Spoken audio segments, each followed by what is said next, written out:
go. Yo, welcome to class, guys. Today's topic is another language development class. We're here to take you to the next level. We're here to push you further, to take you to the next level of your English training. This is special training for customer service, call center agents, and we're focusing on language that's going to help you develop your skills. Now, as you know, grammar mistakes can make us sound unprofessional, and we want to avoid that by speaking English correctly and by using grammar correctly. So in this class, we're going to cover two aspects. Thank you so much for connecting, and I hope to make good use of your time today with these two sessions that we're going to have. We're going to have two quick sessions. We're going to continue with the perfect tenses. This is going to be class 5 and 6. We're going to do the following. In class 6, we're going to review time expressions for the perfect tenses. So I'll get to talk to you about already, yet, never, ever, and before, how to use them in a sentence, where to put them grammatically in a sentence. And in part 6, we're going to focus on question structures. We're going to talk about structuring questions in the perfect tenses and also how to provide answers. And with that, we'll wrap up the perfect tenses. So let's dive into the material for tonight. We're going to start talking about time expressions. Okay, have you already sent the email confirmation? Have you already sent the email confirmation to the customer? Has the service been restored to the customer yet? She has never worked in customer service. Have you ever worked in sales? Or have you had the experience of assisting customers before? Okay, great. So today we're talking about time expressions for perfect tenses. Now, there are two categories. We're going to use already and yet, right? To talk about finished activities or finished tasks. And we're going to use yet to talk about unfinished tasks. Okay? We're going to use never, ever, and before to talk about our experiences in life. And these are all expressions that we'll use in the perfect tense, in the present perfect tense. So in our objective today is to practice these time expressions and to use them correctly in sentences and questions and whatnot. So let's start with a little scenario. Let's suppose that you got a couple of things to do. So you have a to-do list, right? Which are things that you gotta finish before the end of the day. So let's say you gotta send an email follow-up to a customer, right? That's something that you got to do. So you got to follow up with your customer. Okay. Also, you have to go to a meeting. So you have to have a meeting. Right at work, you got to have a meeting, and you have to also, something important that you have to do in your day is you have to update your system tools, right? Okay. And finally, you have to make a backup before you leave the office. Okay, so these are things that you have to do. And if you don't do them, your boss is you're going to hear from your boss. So before you leave the office, you got to make sure that you do these things. And we got like a couple of hours to finish. So let's say that I've already sent the email and I've already had a meeting. And these two are pending. They're not completed yet. They're unfinished. So to talk about things that I've already finished or things that I've not finished yet, I'm going to use these time expressions, already and yet. So, for example, for the things that I've already completed, I'll use already. So I'm going to say, I've sent the email already. Okay. So I'll put the already here at the end, and I want you to notice that because that's what we're going to practice today. I put the time expression already at the end, And most importantly, I'm using it in the affirmative tense. Look at the verb. I've sent. That's affirmative.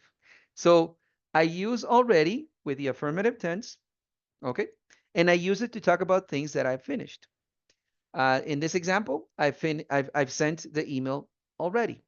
And another thing that I want you to notice is the position of the time expression. Now, already can go to in two places in the sentence. At the end of the sentence, like here, when we're regularly speaking, when we're talking. So it's like very casual communication. But if you want to use it more formally, let's say that you got to write an important email or quote, then you could say, for instance, I have had, or as I was saying, let's change it. So you're going to say, yeah, had, I have already had the meeting with the manager, for example, the meeting. So in this context, again, I'm using the affirmative tense, I have, but here I changed it and I placed it here, right? Before the participle verb had. And this is the formal way of using already, okay? And this one, this order is mostly used in formal contexts. Let's say you're writing a formal email, communicating in a formal context. So you want to put the already before the participle. But when you're speaking, most of the time, the already is at the end, okay? So that's how you use already for the affirmative tenses and when you talk about activities or actions that you've already finished. Now let's talk about the pending things. We've got update and make the backup. So when you haven't completed something or it's unfinished, we'll use yet in the negative tense. So you'll say something like, I haven't, right, updated. Updated is a regular verb, so you'll say updated. So I haven't updated the the PC yet. Okay, so we're going to use yet in this form. We're going to use yet in the negatives, right? When we express negative ideas, haven't updated. And the position of the yet is going to be at the end of the sentence. When we're speaking, we put yet at the end of the sentence. This is the casual way of using yet. But in the formal sense, when you got to speak formally or write a formal email, then you're going to place it in a different place in the sentence. So for example, right? I haven't yet made the backup. Okay.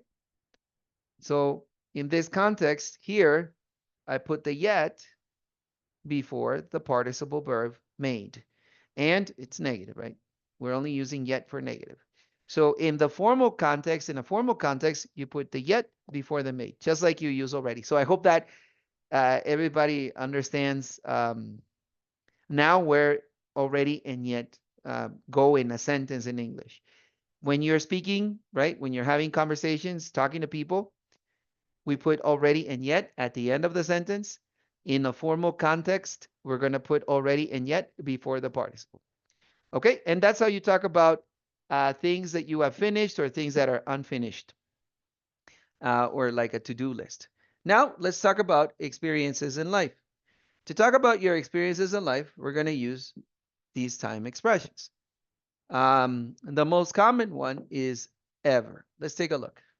So to talk about your experiences in life, we'll use those time expressions. Let's take a look. So now let's talk about your experiences in life.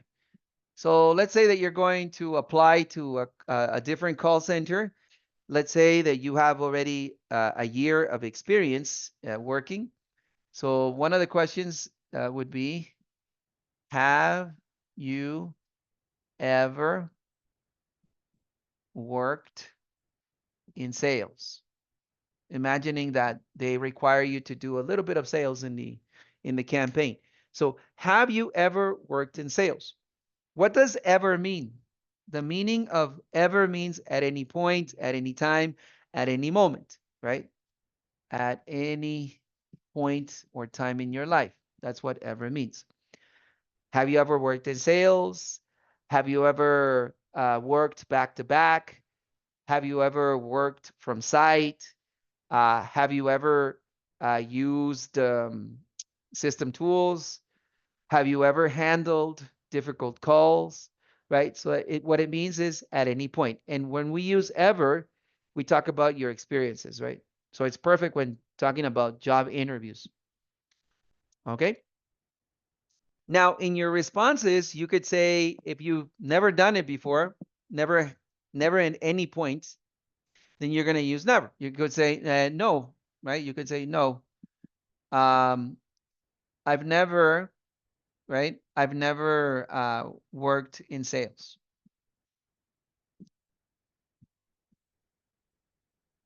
Okay.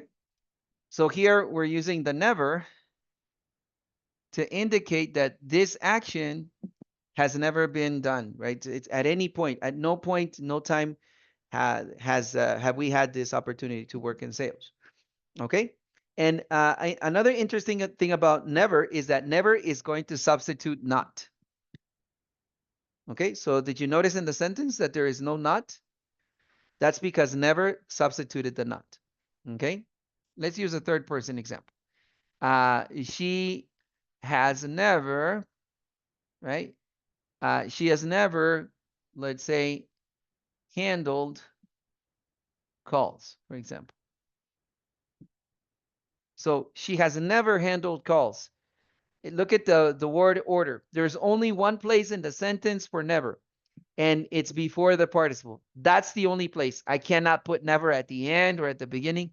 It has to be before the participle verb, in between the auxiliary, right? Never, ever, already, yet, and before. These words are called, they're called adverbs, right? They're called adverbs because an adverb answers the question how. It answers the question word how. How is the action performed? Or in this case, how frequently? How frequently is this handled? The answer is never. Okay? So that's what an adverb answers. It answers the question how. How is the action performed? So going back to the order. So we're going to have auxiliary, adverb, and a participle verb. And this is very important because in Spanish, we use it backwards. We say, ella no ha manejado. But in English, you have to say, she has never handled. So it goes before the participle. Okay? And that's how you use never in a sentence. Before can be used for the affirmative, for the negative, and for questions. Before is just an emphatic, right? An emphatic way of saying before this point, right? Prior to this moment. So I can use it here for emphasis and say emphasis. I've never worked in sales, and for emphasis, I can put it here before, right? So I've never worked in sales before for emphasis. Or she has never handled calls before for emphasis, okay? I can use it in the affirmative tense, okay? And I can put it in the question as well. Have you ever worked in sales before? I can put it in the question, right? For emphasis. I can also use it in the affirmative tense. I'll give you an example. He has worked back office before. In the affirmative tense, I can use it before. Now, the only thing that you need to remember to use before correctly is you must put it at the end, at the end of your question, right? At the end of the negative sentence and at the end of the affirmative. That's where it lives. It doesn't live anywhere else in the sentences. Okay, guys? So there you go. That's how you use never, ever, and before to talk about your experiences. Now, let's go ahead and work on some activities that I've got here for this cool worksheet that we got here to practice. So let me know if you guys got it ready. You guys got it loaded? If you got it ready, say, I'm ready, coach. I don't already. All right, let's rock I'm it. ready, coach. You guys are the best Ready, team. coach. Who is the best team? We We are are the the best best. team. We are Right. the best. We're the best team. All right, so here it says, remember, already affirmative, yet negative, never negative, before affirmative, negative in questions, and ever questions. So here, this is important. Why do you need to practice this? Because in university exams, call center exams, anywhere that you go, you have to do grammar, and there's always perfect tenses. You're always going to be evaluated on this. So it's important that you practice on the computer. Okay. Usually in these type of exams where you have perfect tenses with the time expression, usually they'll just give you the time expression. Okay. And then you have to write the auxiliary and the verb in the participle. So for number 1, I already finished my homework for today. So let's use contractions, because generally you have to use contractions. So what's the contraction here? I've.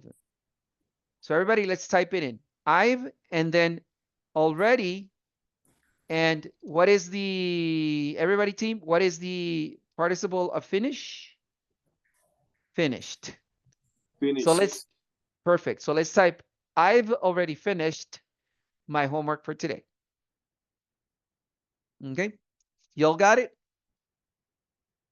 Okay, perfect. Now we're including auxiliary, adverb, time expression, and participle. Yeah, let's go to number 2. He already send the confirmation email to the customer. What's the contraction for he? Affirmative, he's. And then already, and the participle of send, sent. So he's already sent the confirmation email to the customer. So everybody, please make sure that you type it in correctly. Right? If I'm going too fast, let me know, team. If you have questions, let me know. Everybody got it? All right. Ready for number 3? Let's go to number 3. I read yet the dossier. Now watch this. Watch this. We have 2 spaces. One for the verb, one for the time expression. So this is how you're going to write it. This is negative. We have to write the negative because we're using yet. So the negative form, contraction, please. I haven't read. I haven't read, and then you're going to place a comma and the time expression yet. Put it in there. Yet. Okay? And you're going to read it like this. I haven't read the dossier yet. Okay? How do you say expediente, guys? How do you say expediente? Dossier. Dossier. The dossier. That's right. Now let's go to number 4. Number 4, everyone. Okay, now we're using never. We're using never. The verb is be. Okay, so here, let's put in. I haven't been never. Okay, so yeah, you got it. I've been. And then you're going to put never, because never is going to substitute not. Okay? Oh, yeah. There you go. So I've never, there you go. And then the participle, been. That's it. I've never been. I've never been to Jerusalem. Now you got to be careful not to put another not here, because that would be a double negative. You will have 2 negatives, and that would be wrong. So to avoid the double negative, you just use the never. Everybody got it? Or in the long form, you could say, I have never. Okay, but here we're practicing contractions. I've never. Okay, everybody good? Lion Tamer, Jokovid, everybody good? All right, let's go to number 5. She never say anything negative about her colleagues. Let's do the grammar, and then I'll explain vocabulary. So she, Okay, we got never. So what's the auxiliary? She's never. What's the participle of say? Team? Said. Said. Oh, I like your pronunciation, Jakovic. Give me 5. She's never said. Remember that we don't say said, we pronounce it as said. She's never said anything negative about her colleagues.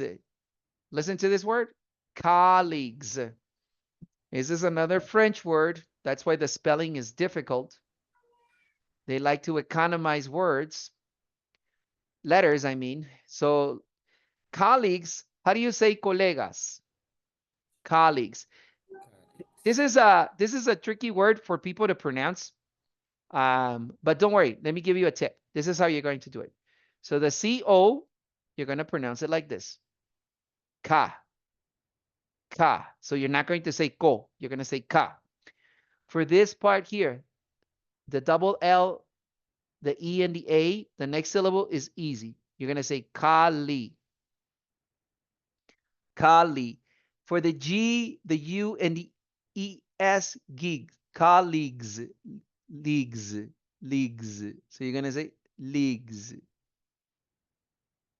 Something like this. Colleagues. Colleagues. Can you guys say it? Colleagues. Colleagues. Colleagues. Don't be afraid of saying it. Colleagues. Colleagues. Colleagues. Everybody? Colleagues. Colleagues. Colleagues. Very good. So that's how you say it. Colleagues. Moving on to number 6. I make yet the quote for the client. We've got 2 spaces and it's negative.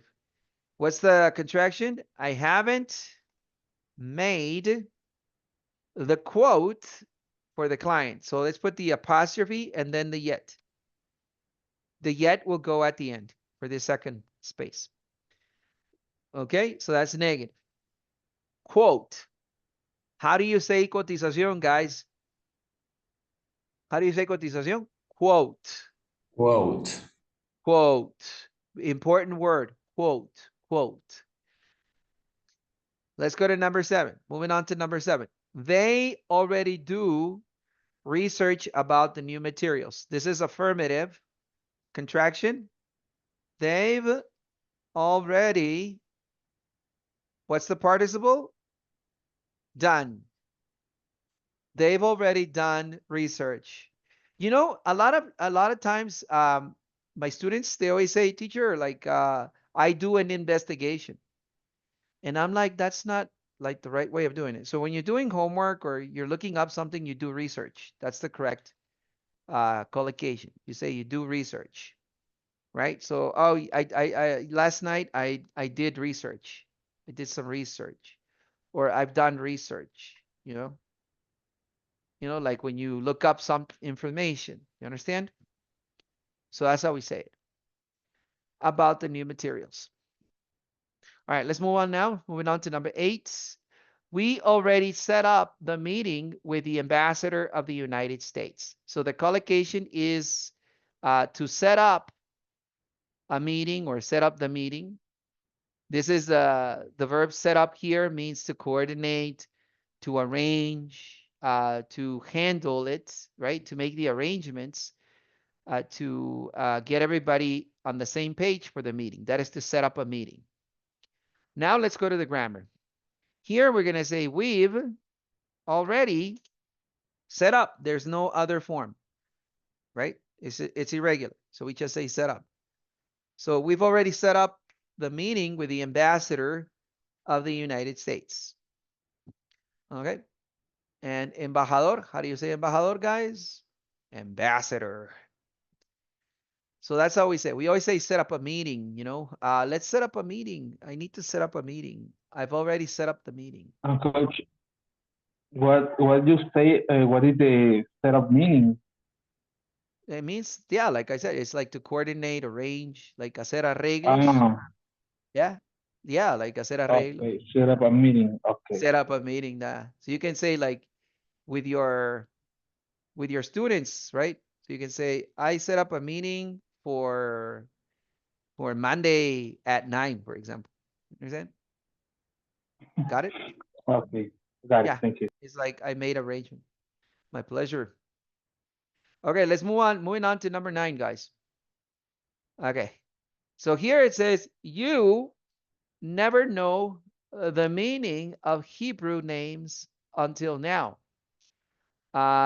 Here we've got negative, right? So we have to conjugate in the negative. So what's the negative auxiliary here? I'm sorry, you have to say, I'm sorry, yeah, so we're using contraction. So it's you've, and then never, because we're using never. And the participle of no, known. So you've never known the meaning of Hebrew names until now. So that's going to be it. Never known. So you use never known. Remember that we're not going to say not. You don't put not here because we already have never. Moving on to number 10. We send yet the final report. So contraction here, it's got to be negative because we have yet. So we haven't sent. We haven't sent the final report yet. So comma, yet. The yet goes at the end. For those of you guys that want to know, the final report means informe final. Okay. I have this student who's an auditor, and she's always saying informe final. I'm like, okay, final report, final report. So that's how you say it, informe final. Let's continue to number 11. Moving on to number 11. It says here, I work before in customer service. Okay, this is affirmative. So here we're going to say,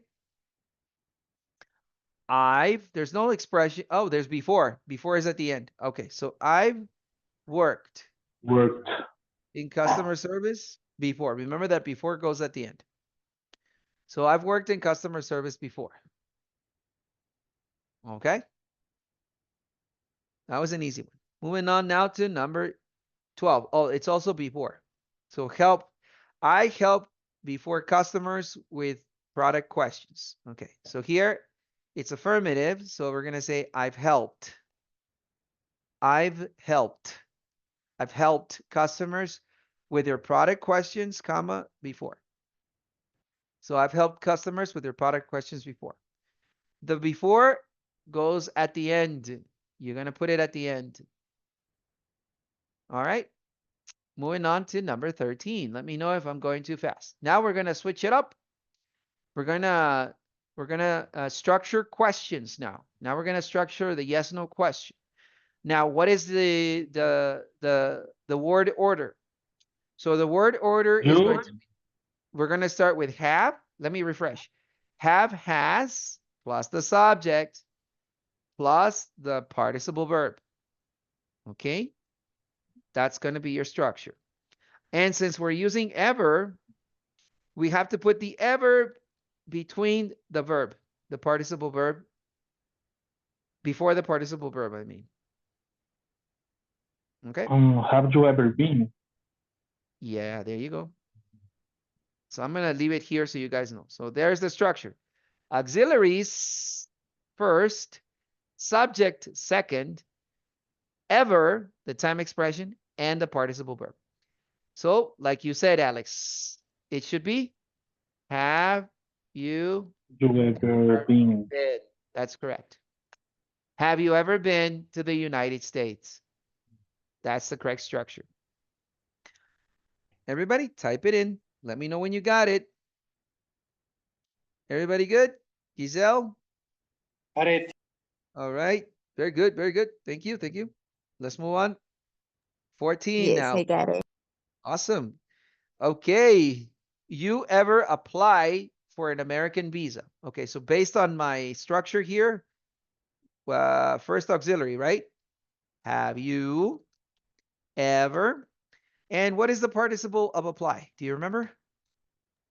Applied. Applied? That's right. Have you ever applied for an American visa. American visa. That's right. So applied here, you know that in English, did you know that in English, we don't have the verb tramitar? Tramitar does not exist in English. Therefore, we have to use other verbs like the verb apply, handle, or process, because simply the verb tramitar does not exist in English. We have to use other verbs. So the context here would be something like, have you ever applied? Have you ever applied for an American visa? Could be, ¿ha usted tramitado alguna vez la visa americana? That's the context here. That's how you would interpret tramitar here. So there you go, guys. So that's the question. I get a lot of students, they work in different areas and they go like, oh, I got to tell my customer like el trámite and all these things. So that's how you use it. Okay. All right. Let's go to number, I think we got time for one more. Let's go to 15 and then we'll take a break. Okay. Going back to the question structure. You ever read the Bible in English? What's the structure, team? Have you ever read? Okay, good. And change the pronunciation. Have you ever read? read like the color? Have you ever read? Read. Have you ever read? So we're gonna And say coach, I have a question. I have a question. yes. What's your question? I should Do you have an answer. think? Yeah. Do you think is if I read the Bible in English is the best, is a good way to practice practicing the English? Yeah, I think it's a perfect, it's a great way of answering the question. So let's go ahead and answer this question. So thank you for coming to Mr. E's questions. We got a question from our friend Brian from Guatemala City, and his question is, would reading the Bible in English help me with my English? Of course, the answer is yes. As a matter of fact, any type of literature that you like and it motivates you and if it makes you feel good, then I totally recommend it. But you got to be careful because you got to choose the correct form of Bible. Because if you, the most difficult version is the King James Version. It's the classical English version. So you would have to read something like if you're starting to read the Bible in English and it's not your first tongue, then I would recommend the easy to read version or the New Living Translation. Okay, easy to read version. You can find it and download the document, so it's much easier so you can absorb the content. And that's how we're going to end this first part of our class. Let's take a 10-minute break for some coffee, and we'll be back for more. Thank you, team. Thank you, coach. You got it.